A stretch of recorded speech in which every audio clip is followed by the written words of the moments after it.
Бәріне сәлем, бұл Сайбер Алаң және оның жүргізушісі мен Аружан. Бүгінгі шығарылымда біз киберспорттағы өзекті жаңалықтарға тоқталамыз. Бірге талқылайық.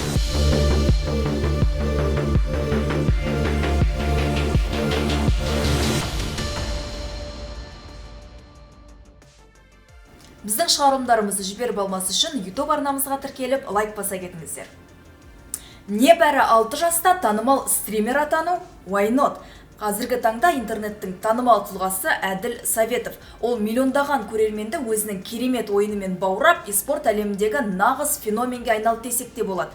Оның Twitch-тегі стримдері мен әлеуметтік желідегі белсенділігі көптеген қаралым жинап жатыр. Ал ата-анасы да оның қызығушылығын қолдайтыны анық. Өйткені Әділдің стримдеріне олар белсенді қатысып, баласының онлайн және офлайн өміріндегі белсенділігін, балансын сақтауға барынша көмектесіп жатыр. Әділ қазірдің өзінде спорт әлеміндегі жас таланттардың символына айналып, ірі ұйымдардың назарына ілігіп жатыр. Білесіз бе, тіпті ESL-дің өзі қызығушылық танытып отыр. Ата-анасы болса, ұлының жетістіктеріне риза және спорт қауымдастығына алғысын білдіруде. Алайда, экран алдында тым ұзақ уақыт өткізетін 6 жасар баланың денсаулығына алаңдап жатқан жандар да аз емес. Ал сіз бұл туралы не ойлайсыз? Пікірге жаза кетіңіз.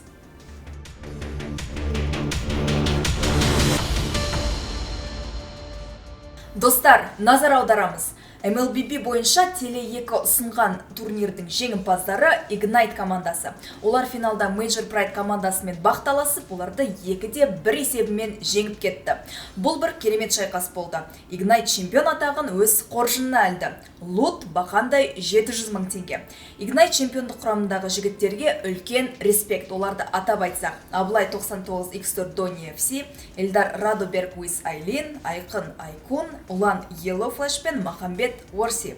Ал екінші орын алған Major Pride 400 мың теңге, ал Slay Machine үшінші орынға 200 мың теңге жүлде алды.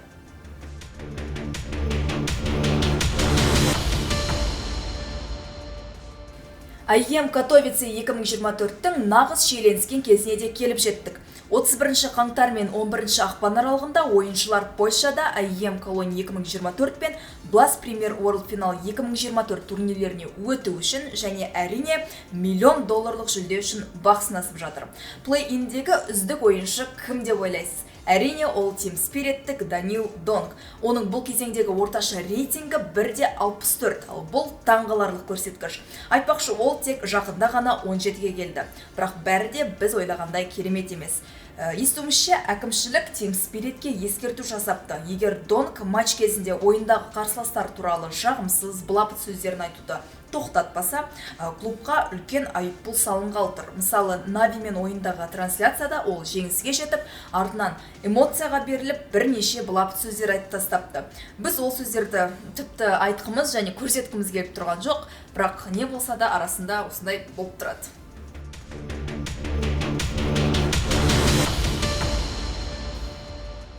Ал нағыз қызықты отандасымыз Хоббит Катовицедегі IEM ойындарында көрсетіп жатыр. Ол осы сериядағы CS2 турнирлерінде тура 1000 фраг жасапты. Ал бұл қашан болған білесіз бе? Бетбомға қарсы ойында әрине. Тарихи сәт оверпас картасында болды. Онда Хасенов 50 фраг жасап үлгерді. Ал бұл факт оны үздіктер тізіміне енгізіп, яғни бұл сериядағы турнирлерде ол 1000 фрагтан асып түскен 24-ші ойыншы атанды. Бұндай нәтиже үшін ол 6 чемпионаттан өтті. Бірақ не дегенмен бұл жолы Cloud9-ның жолы болмапты. Топтық кезеңде олар Моузға қарсы дебюттік матчта 1-2 есебімен жеңіліп қалды. Оверпасты 13-8 есебімен жеңе тұра Mirage пен Ancient карталарын Моуз командасына беріп қойды. Осылайша бұлтылар жыры 5 ақпанда Польшада аяқталды. Жанкүйерлер тіпті бұл оқиғаға байланысты не айтарын білмей отыр. Команда жартылай финалға жетпей тағы да жеңіліп қалды. Бұл қалай сонда? Құрамдағы ойыншылар негізі мықты еді ғой. Сонда оларға не кедергі болды? Ал сіз бұл туралы не ойлайсыз? Пікірге жаза кетіңіз.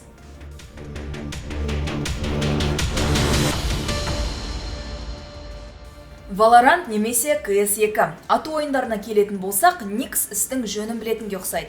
Ол өз ойын ашық айтудан қалар емес. Valorant өте керемет жасалған дейді әйгілі стример. Riot Games ұсынған бұл ойынның керемет жасалғаны соншалық, барлық тұстары ұсақ түйекке дейін ойластырылған. Қалай болса солай жасалған CS-ке қарағанда, Valorant әлдеқайда мықтырақ дейді Nix.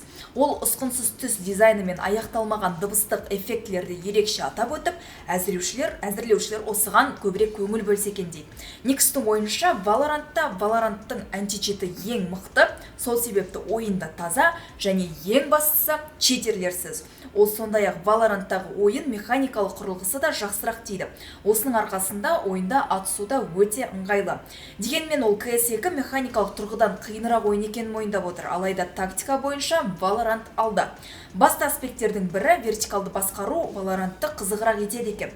Алайда Nix Valorant қаншалықты керемет болса да, шығыс европалық геймерлер өзгермейтінін және CS әрқайсымыздың жүрегімізде әлі ұзақ уақыт қалады дейді. Сонымен CS пе, әлде Valorant па? Пікірге жаза кетіңіз.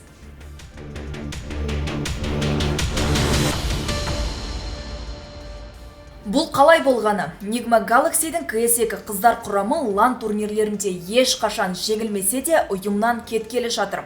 Олар CS2 қыздар сахнасында барлық командаларды басып өзіп, тіпті қатысқан әрбір турнирлерінде жүлдесіз қайтпайтын. Сенесіз бе? Тіпті Eshal TV номинациясында ұтып алған еді. Олар ең керемет нәтиже көрсетіп, қыздар арасындағы ең үздік командада атанған. Бірақ ұйым командадан неліктен бас тартып жатыр? Өте біртүрлі жағдай. Келісесіз бе? Бұл сұраққа алайда әлі жауап жоқ. Олар ең үздік команда атанса да бір нәрсе дұрыс болмай тұрғаны анық. Мүмкін бұл жерде біз білмейтін бір себептер бар шығар. Немесе бұл арнайы жоспарланған стратегия ма? Белгісіз, бірақ қалай болғанда да қыздар ұжымсыз да өз жолдарын жалғастырары анық. Олар тіпті Зайнап Заз атты жаңа ойыншыны өз қатарларына қоспақ. Соған қарағанда қызықтың бәрі алда. Сонымен қыздарға сәттілік тілейміз және келіп жеткен бұл қиындық сіздерге жаңа биіктерге өрлеуге серпін мен жігер берсін.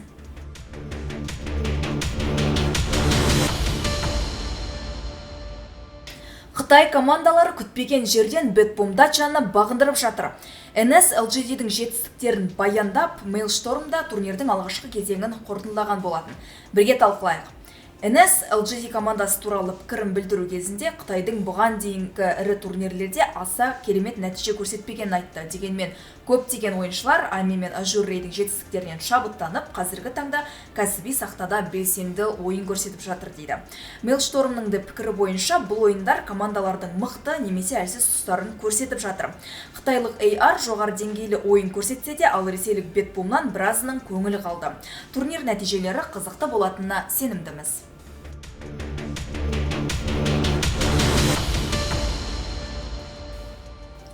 Team Spirit'тен керемет жаңалық. Команда Dota 2 тарихында абсолютті 2 рекорд орнатты. Біріншіден олар қатарынан 21 матчта жеңіске жетіп, керемет нәтиже көрсетті. Шалыс естіген жоқсыз. 21 жеңіс. Бұл рекорд тіпті Team Secret пен LGD-ден де асып түскен. Сондай-ақ олар 31 матчқа созылған жеңіс сериясында болды. Осы уақыт ішінде олар 3 турнирді жеңді. Олардың арасында тіпті Dota 2 әлеміндегі ең үлкен оқиға The International 2023-те бар. Өкінішке қарай олардың винстригін Extreme Gaming тоқтатты.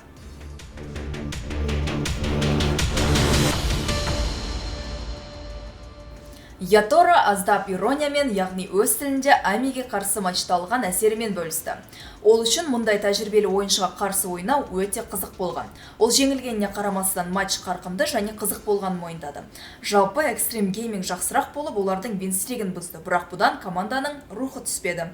Бұл ойын Ятора үшін болашақ матчтарға одан да көп дайындалуға шабыт беретін ұмытылмас тәжірибе болған анық.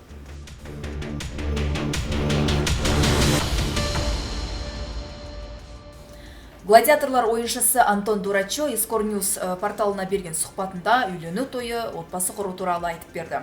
Сұхбат Бетбомдача Дубай турнирінің қарсаңында өтті. Айтпақшы, ойыншының қызы да Дубайға онымен бірге келіпті. Сұхбат барысында көптеген жеке сұрақтар қойылды. Бір сөзбен айтсақ, үйлену тойын Антон әзірге жоспарламайды. Тіпті ол өзіне мен $50,000 тұратын крафт сақинасын алуым керек деген талап қойыпты.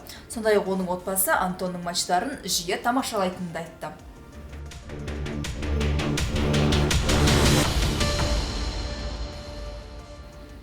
Жанкүйерлер, назар аударамыз. Бетбомдача ұйымдастырушылары алаяқтар турнирге өтірік билеттер сатып жүр деп дабыл қағуда.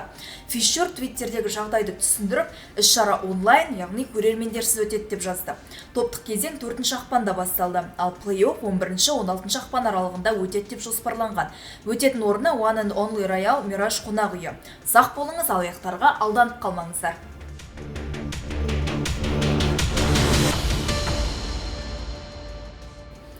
Билеттер көз ілеспес жылдамдықпен сатылып кетті. Игры будущего мультиспорттық халықаралық чемпионаты аясында жоспарланған Dota 2 турнирінің финалы мен жартылай финалына барлық билеттер сатылым басталған сәттен-ақ таусылып қалған. Турнир Қазан қаласындағы 21 ақпан мен 3 наурыз аралығына жоспарланған. Онда 100-ден астам елден 2000-ға жуық ойыншы 21 дисциплина бойынша бақ сынасады. Бұл турнирде қазақстандықтар да қатысады деген болжам бар, ал атақты командалардың ішінен қытайлық LGDK мен командасы да барады екен. Турнирдің жалпы жүлде қоры $10 миллион. Қатысушыларға сәттілік тілейміз.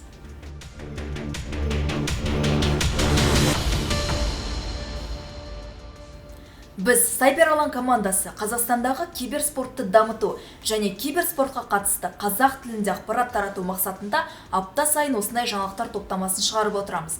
Біздің шығарылымдарымызды жіберіп алмас үшін YouTube, Telegram арнамызға, TikTok пен Instagramдағы парақшамызға жазыла кетіңіздер. Сіздермен бірге болған мен Аружан, келесі шығарылымда кездескенше.